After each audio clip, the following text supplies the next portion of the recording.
to Voice of the Voiceless, Speak Your Truth. This episode is about vaccination and the mandatory vaccination policies in Australia and particularly Victoria at the moment.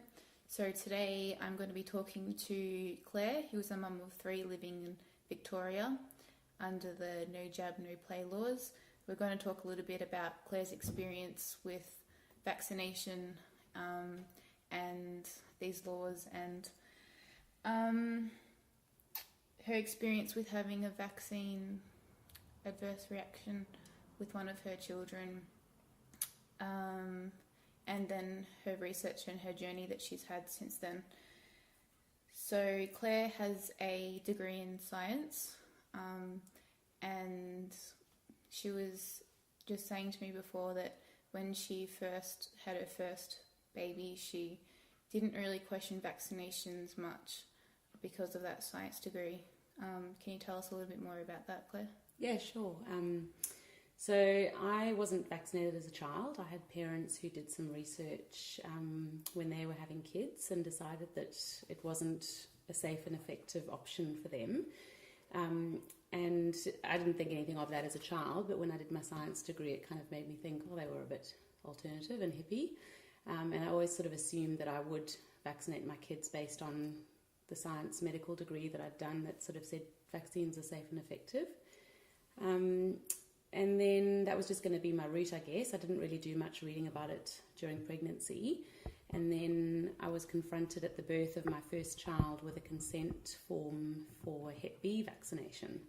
And that got my alarm bells going, considering the fact that I'd just given birth and I hadn't really been prepared for this consent form. I knew enough about Hep B to go, I think it's only contracted through IV drug use and needle sharing or body fluids like sex. You couldn't even get it by getting spit on by somebody. So I refused consent for the Hep B at birth. And that was probably the first thing that kind of made me feel this is a bit strange. Yep.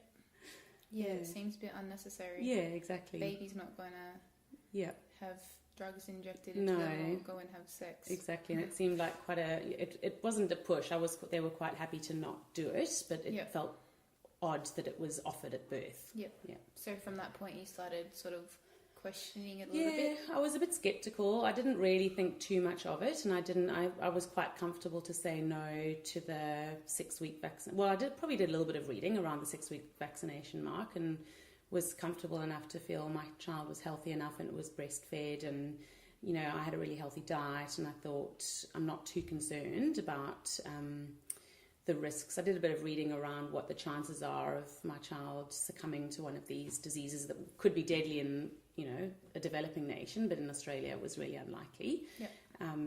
And so I was comfortable enough to refuse the 6-week and the subsequent ones, and I had a really supportive maternal health nurse, which I've now come to realise was actually quite unusual.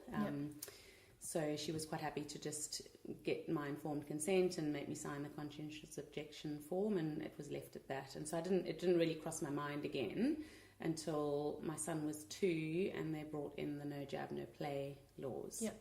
So in 2016... Yeah, it would have been... Or there would have been a lead up to that. It would have been a lead up to that. So he was exempt for his first year because I'd enrolled him before 1st of January. Yep. But for his second year, he needed to have a vaccination to go ahead with kinder. Yep. And at that point, we were in the kinder system. He was loving it. It was really, for him, it was the first time he'd been away from family in terms of out of my care, and I thought it was really good for him to have the socialisation, and I was really happy with our kinder. It was beautiful, the teachers were amazing, and he was really, really happy there. So it kind of made me go, well, is it worth it now to kind of consider vaccinating him to keep him there? I had some concerns, so I did a little bit of scratch the surface research. I printed off a couple of articles that I'd read with concerns around the pertussis vaccine particularly, and I went to the Royal Children's Vaccination Clinic, made an appointment to discuss my concerns, and that was quite a horrendous experience. They treated me like a complete idiot. First of all, they had the nurse who kind of, looked at me like I was off the moon, and was very dismissive of this. It was quite clear she hadn't read the evidence that I had presented, even though it was quite current Monash Uni research that had just come out that year. She hadn't read it. And she passed me on to the doctor, who obviously had been briefed that there was a very difficult mum in the waiting room, and came in and sort of basically told me that I was, I'd been probably reading the wrong stuff off the internet, and it was safe and effective, and basically convinced me that it was safe and that the risks were so minimal, 1 in a million, that I was, overestimating any concerns that I had, and she'd seen children dying of all these diseases, and it was no joke.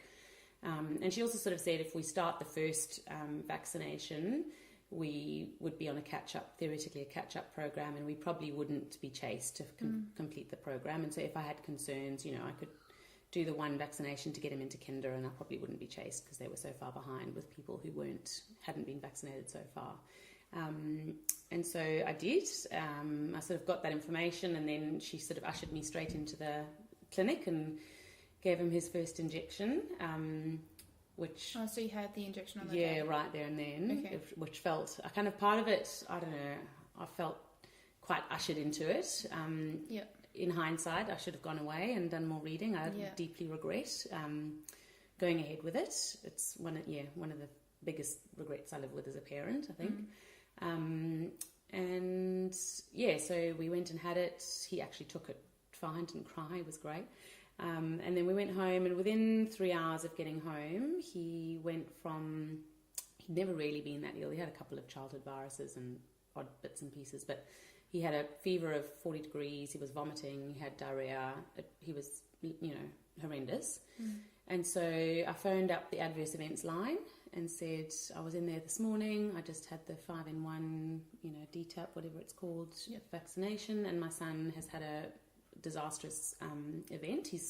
I described how sick he was, and the person over the phone said, oh no, that's just a normal childhood virus. It's very common for kids, to pick up viruses and be fine in 1 minute and not the next. And I was like, well, this is pretty clear. He was absolutely fine this morning. I never would have considered a vaccination if he wasn't. And this is the illest he's ever been, and it's been within 3 hours of getting a shot.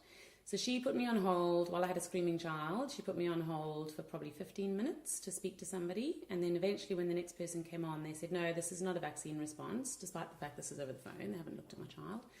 And they said, you'll have to go to your doctor, and if your doctor agrees that it's a vaccine response, then we'll take it in writing.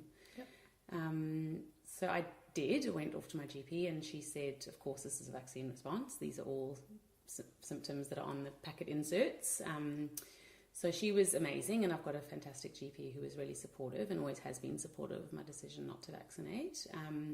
But that really got my alarm bells going. The fact that first of all, I'd been really pushed into doing it. And second of all, when we'd had a reaction, that it was so easily dismissed. And it made me think, how often are people just put off when they phone to say there's been a reaction? How often do they never even get to record it? Yeah. And so it made me realise, first of all, there's massive underreporting, which I now subsequently know from the literature. And it also made me go, I don't want to do this again. And so it really got me reading more evidence and trying to find out what I could about it. I wasn't satisfied with the explanation I got from the Royal Children's. So yeah. So just going back to your experience with the Royal Children's Hospital and the vaccination unit there, it's a vaccination unit, isn't it? Clinic. Yep. So when the doctor came out, did the doctor look at this research or talk about the research that you brought in? She didn't read it. She clearly hadn't read it herself. So I had the paper, and I showed it to her, and she said, no, I haven't read this one. So I left it for her. I don't know if she ever did read it, but I was alarmed that immunologist or whatever they are, specialist, hadn't read some pretty current research that raised significant concerns about the whooping cough vaccine that was published by quite a reputable uni in Melbourne, probably 6 months earlier. So neither the doctor or the nurse had read it clearly. Okay. So, yeah. How did you feel when the doctor and the nurse there seemed to just tell you that, vaccinations are safe, and didn't really listen to what you were trying to say to them?